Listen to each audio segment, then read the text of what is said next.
Hi hello అండి. Welcome to my channel Mokshi vlogs. ఇది Sunday vlog అనమాట. యాక్చువల్గా నేను ఇప్పుడు లేట్గా వీడియో కదా, దాన్ని ఎడిట్ చేశారు, కొంచెం టైం పట్టింది. అందుకని ఇప్పుడైతే పోస్ట్ చేస్తున్నాను. సో ఇక సండే రోజు మేమైతే టెంపుల్కి వెళ్ళామండి. అందులో శ్రావణ మాసం కదా, ఏదైనా అమ్మవారి టెంపుల్కి వెళ్తే బాగుంటుందని చెప్పేసి పోలేరమ్మ అలాగే అంకమ్మ తల్లి టెంపుల్కి అయితే వెళ్ళామన్నమాట. సో ముందుగా అక్కడైతే ప్రసాదం ఎవరు అంటే ఆ టెంపుల్లో ప్రిపేర్ చేయరనమాట. అది చిన్న టెంపుల్ కాబట్టి అలా అని కూడా కాదు, అందరు ఇంటి దగ్గర చేసుకొని తీసుకెళ్తారు. అందుకని మా చెల్లి అయితే ఎర్లీ మార్నింగ్ లేచి ఇద్దరం కలిసి ఇంటి వర్క్స్ అన్ని ఫినిష్ చేసేసుకొని తనైతే బాత్ చేసేసి ఇలా ప్రసాదం కోసం ప్రిపేర్ చేస్తుందన్నమాట. సో ఫస్ట్ అయితే పొంగలి అలాగే దద్దోజనం అయితే చేసుకుందాం అనుకున్నాము. ఆ తర్వాత మా ఇంటి పక్కన ఇలా ఫ్లవర్స్ చెట్టు ఉన్నాయన్నమాట, మందార పూలు అలాగే వైట్ ఫ్లవర్స్ కూడా, అవి తెచ్చేసుకున్నాం. చూడండి చాలా ఫ్రెష్గా ఉన్నాయి కదా. సో ఇలా పొంగలి కుండని ఇలా పూజించడం, అలా అందరూ పూజిస్తారు కదా, పసుపు అలాగే కుంకుమ పెట్టేసి ఆ తర్వాత స్టవ్ను కూడా పూజ చేసుకొని పొంగల్ కోసం అయితే ఇలా ప్రిపేర్ చేస్తుందన్నమాట. సో ముందుగా మనం ప్రసాదాలు అయితే ప్రిపేర్ చేసుకుంటుంటే ఆ తర్వాత ఏంటంటే ఈ లోపే మనం దేవుడి గదిని అలంకరించుకొని మన పూజకు కావాల్సిన ప్రిపరేషన్స్ అయితే చేసుకోవచ్చు కదా, అందుకని ఇలా చేస్తాం అందరం. ఆ తర్వాత ఒక సైడ్ దద్దోజనం కోసం కూడా రైస్ పెట్టేసింది అనమాట. సో ఇవి రెండు కంప్లీట్ అయ్యేలోపు మా చెల్లి అయితే ఇలా దేవుడి గదిని పూలన్నీ పెట్టేసి అలంకరిస్తుందండి. చూడండి ఎంత అంటే మందార పూలు అయితే చాలా రెడ్ కలరు అలాగే వైట్ కలర్ ఫ్లవర్స్ తోటి చాలా బాగుంది కదా, ఇలా పెడుతుంటే ఫ్లవర్స్ అలాగే చూడ్డానికి కూడా చాలా బాగుంది కదా. సో మనం అందుకని చెప్పేసి ఇలా పూలు కూడా ఫ్రెష్గా ఉండడం వల్ల ఏంటంటే చాలా బాగుందనమాట. నేను ఇదంతా కంప్లీట్ చేసేలోపు నేనైతే ఇక పిల్లలు ఉన్నారు కదా, మా చెల్లికి ఇద్దరు, నా పిల్లలు ఇద్దరు అనమాట. సో వాళ్ళందరినీ రెడీ చేసేసి ఇక పూజ కోసం అయితే ప్రిపేర్ చేశాను అనమాట. సో ఈలోపు మా చెల్లి అయితే ఇక అందరం కలిసి పిల్లలు రెడీ అయిన తర్వాత వచ్చేసి పూజలో కూర్చున్నాము. ఈలోపు చెల్లి అయితే పూజ చేస్తుందన్నమాట. సో ఇలా అందరు పిల్లలతోటి అయితే పూజ అంటే ఎట్లయినా కొంచెం పిల్లలు కదండి, అంత సైలెంట్గా కూర్చొని ఉండలేరు కదా ప్రశాంతంగా. సో కొంచెం అలా గోల్ చేస్తూ ఉన్నారు. అయినా కూడా ఇక మనం తప్పదు కదా పిల్లలు ఉన్నప్పుడు, అలాగోలా ఫైనల్గా పూజ అయితే కంప్లీట్ చేసిందనమాట. ఇక ఆ తర్వాత పూజ చేసుకొని ముందు ఇంట్లో పూజ చేస్తాం కాబట్టి ఇలా పూజ చేసేసి టెంపుల్కి అయితే ఇక వెళ్దామని చెప్పేసి, ఇంకా మనం టెంపుల్కి వెళ్ళడానికి మనం ముందుగా ప్రిపేర్ చేసుకున్న ప్రసాదాలు అవన్నీ కూడా మేము ఒక కవర్లో పెట్టుకొని తీసుకెళ్ళడానికి ప్రిపరేషన్ అయితే చేసుకుంటున్నాము. ఇది దద్దోజనం పెట్టిందనమాట ఆ బౌల్లో వచ్చేసి. ఇక అంటే అవి డైరెక్ట్గా అది మేము టెంపుల్ దగ్గరికి తీసుకెళ్దామని చెప్పేసి ఆ దద్దోజనం చేసిన బౌల్ని కూడా పసుపు రాసి బొట్టు పెట్టి అలాగే దానికి ఒక తమలపాకు కూడా కడతారు కదా, అలా చేసింది. ఇక తర్వాత టెంపుల్కి వెళ్ళడానికి మేము పూలు అలాగే మనం ఇంకా నిమ్మకాయలని బ్యాంగిల్స్ అని అవన్నీ కూడా తీసుకెళ్తున్నాం కదండి. అవన్నీ ఇక్కడ పెట్టడానికి చెల్లి అయితే ఇక్కడ 2 టెంపుల్స్కి అయితే వెళ్తున్నాం అనమాట. అందుకని 2 కవర్స్లో వేసి ప్రిపేర్ చేస్తుంది. ఇక ఆ తర్వాత నేను మొత్తం అంటే తను అన్నీ ఇస్తూ ఉంటే నేను ఇలా కవర్ తీసుకొని మొత్తం పెడుతున్నా అనమాట. ఒక సైడ్ మా పిల్లలేమో గోల్ చేస్తూ ఉన్నారు, ఇక మేము పెడతాము లేకపోతే ఏదో ఒకటి అని చెప్పేసి. ఇక ఇది చూడండి, తనైతే ఇక మొత్తం ఇస్తూ ఉంది. నేను ఫస్ట్ అయితే పొంగల్ కుండ అయితే పెట్టేశాను. ఇక డైరెక్ట్గా అది మొత్తం తీసుకెళ్ళి అమ్మవారి దగ్గర అయితే పెడదామని చెప్పేసి పెట్టేశామన్నమాట. ఇక తర్వాత దద్దోజనం కూడా పెట్టాము, అలాగే ఫ్లవర్స్. అమ్మవారికి మెయిన్గా మనము నిమ్మకాయలు అలాంటివన్నీ ఇస్తూ ఉంటాం కదా.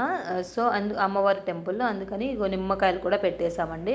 ఆ తర్వాత కొబ్బరికాయలు, నెక్స్ట్ వచ్చి కొన్ని సాంబ్రాణి కడ్డీలు అనమాట, అవి కూడా పెట్టేసుకున్నాము. సాంబ్రాణి కడ్డీలు అవి కూడా ఇక టెంపుల్కి తీసుకెళ్దామని చెప్పేసి కవర్లో పెట్టేశాము. ఇక ఆ తర్వాత అయితే మనం నైట్ మేము ఆల్రెడీ దండలు కూర్చామన్నమాట, అవి కూడా తీసుకెళ్దామని చెప్పేసి తెస్తుంది. చూడండి 2 టెంపుల్స్ కదా, 2 టెంపుల్స్ కాబట్టి ఇలా తీసుకెళ్తున్నాము. ఎలా అయినా అక్క చెల్లెళ్ళు అలా మనకు ఒకరు తోడుగా ఉండి ఏదైనా వర్క్ చేసుకుంటుంటే చాలా హాయిగా ఉంటుంది కదా. అలాగే మేము కూడా చిన్నప్పుడైతే చాలా ఎక్కువ కొట్టుకుంటూ ఉండేవాళ్ళం అండి. ఇప్పుడు నేను కాలేజ్ నుంచి వచ్చినప్పుడు తన స్కూల్కి వెళ్ళేది, అలా ఎక్కువగా కొట్టుకోవడం అలా ఎక్కువ చేస్తూ ఉండేవాళ్ళం. కానీ ఇద్దరు మ్యారేజెస్ వెళ్ళిన తర్వాత చాలా ఎక్కువ కొంచెం బాండింగ్ అనేది ఇంకా ఎక్కువ స్ట్రాంగ్ అవుతుంది అనిపిస్తుంది. చాలా ఎక్కువ బాగుంటామన్నమాట. చిన్నప్పుడు అలా కొట్టుకున్నా కూడా ఇప్పుడు ఎక్కువ ప్రేమగా అలా ఉంటారు. అంటే అందరూ అలాగే ఉంటారేమో తెలీదు. అక్క చెల్లెల తర్వాత ఎవరైనా ఎక్కువ ప్రేమగానే ఉంటారు కదా. సో ఎక్కువగా ఫోన్ చేసుకోవడం కానీ మీట్ అవ్వడం అయితే తక్కువ అండి. ఎప్పుడైనా రేర్గా కలుస్తూ ఉంటాం కానీ ఫోన్స్ చేస్తూ ఉంటాము. ఇక ఫైనల్గా అయితే మొత్తం అనమాట కంప్లీట్ చేసేసాము. ఇలా కబుర్లు చెప్పుకుంటూ అలాగే ఇక త్వరగా టెంపుల్కి వెళ్ళిపోదామని చెప్పేసి పిల్లలతోటి గోల్ చేస్తున్నారు. ఇక తర్వాత మేము ఫైనల్గా నైటు దండలు గుచ్చి పెట్టుకున్నాం కదా, ఇంకా అవి కూడా పెట్టేసామన్నమాట. ఇక తర్వాత ఫైనల్గా టెంపుల్కి వెళ్ళిపోవడానికైతే అందరం కలిసి పిల్లల్ని కూడా రెడీ చేసేసాం కదా. సో వాళ్ళు అప్పటికే పాపం పిల్లలు కదా ఆకలికి ఉండలేక ఏదో ఒకటి తింటున్నారనమాట. చిన్నపిల్లలు కాబట్టి డైలీ మేము స్కూల్కి వెళ్ళేటప్పుడు అయితే ఎర్లీగా ఫుడ్ ఇస్తాం కదా. సో ఇక తర్వాత టెంపుల్కి అయితే వెళ్ళిపోయాము. చూడండి మేము ఒక సైడ్ అయితే పూజ కోసం వెళ్తే మా పిల్లలు చూడండి ఆ గోడ ఎక్కి దిగడము, ఆ పక్కన ఎంత గోల చేస్తున్నారో. ఇక అలాంటప్పుడు మనకి ఆ టెంపుల్కి వెళ్ళినా కూడా అంటే కొంచెం భక్తి అని కాదు, కాకపోతే ఏంటంటే ఒక సైడ్ పిల్లల్ని చూసుకుంటూ ఉండాలి కదా, వాళ్ళు ఎటు వెళ్ళిపోతారా ఏంటా అనేది, అది కూడా ముఖ్యం కదా. సో ఇక వాళ్ళని చూసుకుంటూ అలాగా పూజ అయితే చేయించుకుంటున్నాము. ఇక్కడ ఇది వచ్చి పోలేరమ్మ తల్లి టెంపుల్ అనమాట. సో ఇక్కడ శ్రావణ మాసం కాబట్టి ఎక్కువ అంటే అంత ఎక్కువ అని అలా రారండి, దగ్గర చుట్టుపక్కల వాళ్ళు బాగానే వస్తూ ఉంటారనమాట. సో ఇక ఫైనల్గా అయితే పూజ ఇక్కడ కంప్లీట్ అయిపోయింది. ఆ తర్వాత ఇక్కడ వాళ్ళు ఏంటంటే మనం ఆల్రెడీ బ్యాంగిల్స్ ఇస్తాం కదా, మనం ఇచ్చిన బ్యాంగిల్స్ అమ్మవారి దగ్గర పెట్టేసి అయితే మనకి ఇస్తారు. అలాగే మనం ఇచ్చిన నిమ్మకాయలు కూడా కొన్ని అయితే మనకి ఇస్తారనమాట. ఎందుకంటే మనం మంచిది అంటారు కదా బ్యాంగిల్స్ కానీ అలాగే ఏమైనా పూలు అలా అమ్మవారి దగ్గర నుంచి అందరం తెచ్చుకుంటూ ఉంటాం కదా. సో ఇక్కడ కూడా అలాగే ఇస్తారనమాట. సో ఫైనల్గా ఇక అక్కడ ఒక టెంపుల్లో అయితే అయిపోయిందనమాట.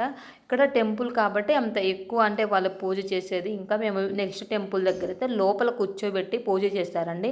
అక్కడ లోపల కూర్చోబెట్టడం వల్ల ఏంటంటే నేను ఎక్కువ వీడియో తీయలేదన్నమాట. ఎందుకంటే ఇంకా టెంపుల్లో అలా చేస్తే కొంచెం సేపు ప్రశాంతంగా పూజ చేసుకుందామని చెప్పేసి చాలా బాగా జరిగిందండి పూజ అయితే. ఇక తర్వాత ప్రసాదము అవన్నీ అక్కడ పెట్టారు. అవన్నీ అయితే నేను షార్ట్లో అప్లోడ్ చేశానండి, ఫుల్ వీడియో అయితే తీయలేదన్నమాట. ఇక ఇది వచ్చేసి ఇంకొక టెంపుల్ అనమాట. నెక్స్ట్ ఇంకో టెంపుల్ దగ్గరకు వచ్చేసి మనం దండలు అవన్నీ కూడా ఇచ్చేసామన్నమాట. ఇక ఫైనల్గా పూజ కంప్లీట్ అయ్యి వచ్చేలోపు 10:30 అయితే అయిపోయిందండి. సో ఇక 10:30కి అయితే ఇంటికి వచ్చేసి పిల్లలకి ఫుడ్ అవన్నీ పెట్టేసి కొంచెం అలా 11 అయిపోయిందనమాట. ఎందుకంటే అప్పటికే పిల్లలు చాలా ఇదిగోండి ఈ టెంపుల్లో అయితే మనకి కూర్చోబెట్టి అలా లోపల చాలా ఒక ½ అన్ అవర్ అలా పూజ అయితే చేశారండి. చాలా బాగా చేస్తారనమాట. ఇక తర్వాత ఇక్కడ తులసి చెట్టు అలాగే బొడ్రాయి అంటారు కదా, అది కూడా ఉంది, దానికి కూడా పెట్టేసాం. ఇక్కడ ఇంటికైతే వచ్చేసాం. బాయ్. వీడియో నచ్చితే లైక్ చేసుకోండి. Thank you.